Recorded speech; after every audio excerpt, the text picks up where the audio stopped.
Imagine for a moment that you're strolling along an abandoned road one day, doing nothing more than minding your own business and enjoying the peaceful surroundings on a quiet May afternoon. You stop for a moment and casually glance over the hillside. However, instead of a continuation of the bucolic setting, your eyes instead are met with a sight far more sinister.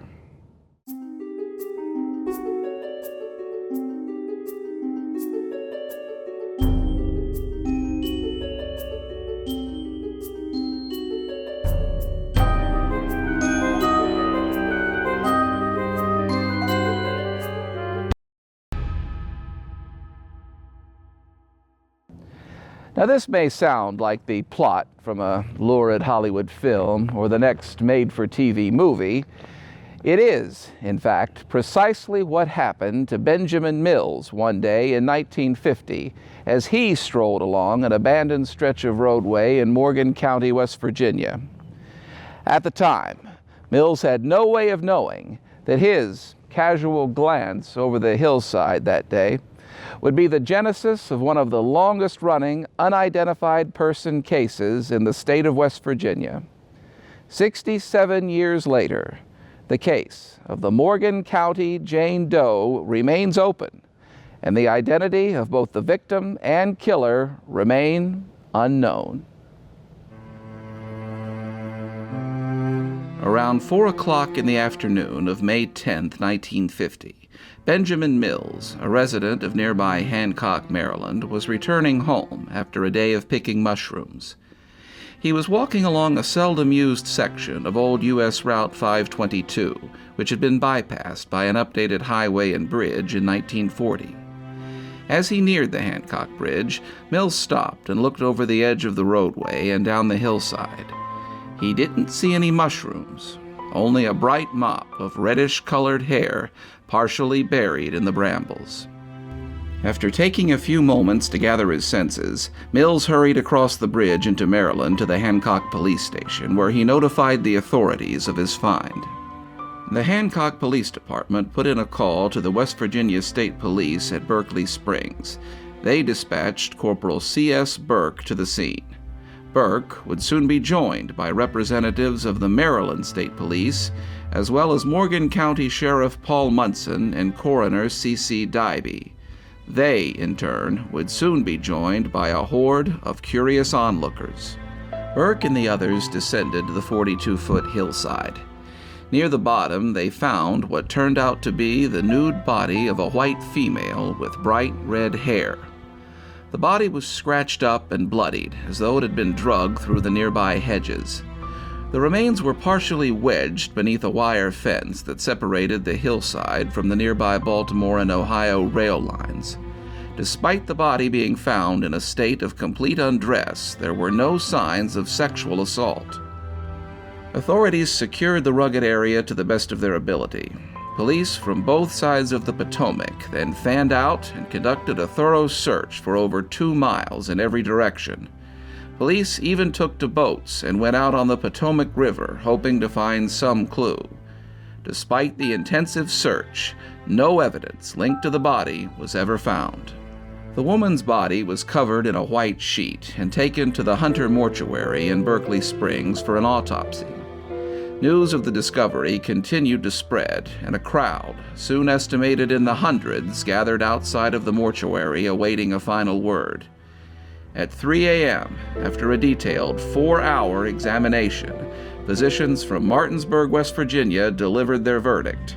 In part, it read, "Evidence obtained from this examination would indicate death occurred from strangulation. It would appear that the strangulation had resulted from a rope or some similar object having been drawn about the base of the neck in such a manner as to cause deep abrasions. The abrasions over the nose and forehead and the bruised areas under the scalp, over the temporal muscles, and above the eyes would indicate the head had been struck numerous times with a blunt object." And thus, in conclusion, murder by strangulation and broken neck at the hands of a person or persons unknown. over 1,000 people from the surrounding area came to view the woman's body at the Hunter Funeral Home. Almost immediately, leads and theories started cropping up. Some local residents thought the woman resembled the estranged wife of Frank Bernard, a resident of Cumberland, Maryland. Bernard's wife had worked near the area at a restaurant until about a year previous. Bernard denied that the body was that of his estranged wife, a fact that was soon confirmed by his son. This was to be but the first in a series of tragic misidentifications that plagued the initial investigation and would send the authorities on a series of treks that eventually covered 6 states and the District of Columbia. The next red herring came when the Maryland State Police reported that they had located an abandoned 1946 Plymouth near Sharpsburg, Maryland. Inside the car, within a dungaree-type jacket, they found a length of rope and what appeared to be strands of red hair. It was soon learned that the car may have been stolen by Berkeley County criminal John Shriver, a convicted murderer who had escaped from the West Virginia Penitentiary in Moundsville and was reportedly on the run somewhere in the area. A dress found near the car was sent to Berkeley Springs. It fit the body of the Jane Doe so well that it was utilized when the body was photographed at the mortuary for identification flyers. Items found inside the car were sent to the FBI in Washington. However, it was quickly determined that the hair found inside of the vehicle from Sharpsburg did not match that of the Jane Doe. Other presumed identifications soon fell by the wayside as well. One identification was quashed when it was learned that the person being sought had false teeth. The Jane Doe had all but 2 of her original teeth. Another identification went by the boards due to the simple fact that another missing person had dyed red hair. The Jane Doe's hair was naturally red. In order to preserve the integrity of the remains, the Jane Doe's body was removed from the Hunter Funeral Home and transported to the Baker Veterans Administration in Martinsburg. Once there, the body was placed in cold storage for controlled access. Most of the leads that came in soon fell apart. However, an account by a Blue Ridge bus driver named R.H. Grossnickel seemed to hold together. Grossnickel reported having transported a red-haired woman from Columbus, Ohio to Hancock, Maryland on May 5th. Grossnickel identified the remains of the Jane Doe as his passenger. His identification and a possible link to Columbus, Ohio were soon corroborated by another bus driver as well as an elderly passenger. The lead was so promising that Maryland State Trooper Harold Basor and Sheriff Munson drove to Ohio, only to be told that in Columbus alone there were no fewer than 7 red-headed females currently listed as missing. Munson and Basor pursued one of these leads all the way to Akron, only to find the missing woman alive and well. Another promising lead also came from across the state line. Police in Washington County, Maryland, advised the West Virginia authorities that the circumstances of the murder were eerily similar to a slaying they had investigated years earlier. 18-year-old Betty Jane Kennedy disappeared after leaving a tavern near Hagerstown on April 4, 1946. Her body was later found near Rouserville, Pennsylvania. She also had died of strangulation, and most of her clothing had also been removed. As of 2017, Kennedy's death also remains unsolved. No firm connection between Kennedy's death and the Morgan County Jane Doe was ever proven or disproven. With no firm resolution in sight, preparations began to lay the unknown woman to rest. In accordance with the law, funeral expenses for the Jane Doe were paid by Morgan County, although some local citizens did pitch in and provide for a more decorative coffin and proper closing services. On May 23, 1950, the body of the unknown female was buried in a potter's field at the Greenway Cemetery in Berkeley Springs. As was all too common with unidentified persons, the burial site was unmarked. Over the next 57 years, the case was occasionally rehashed in newspaper and television reports, but no promising leads cropped up until 2007. 2 families then came forward in the belief that the Morgan County Jane Doe might be a relation of theirs. Unfortunately, no blood or tissue samples had been kept from the 1950 autopsy, so DNA comparison was not an immediate option. Feeling that the concerns expressed by the two families was genuine, the West Virginia State Police obtained an order to have the body exhumed. This, too, would prove no easy task. With no marker and only vague records of burials, simply locating the remains seemed a daunting task. However, the extra expense paid by the citizens of Berkeley Springs in 1950 soon paid enormous dividend. While excavating the general area where the remains were believed buried, the forensic archaeologist feared the task may be an impossible one.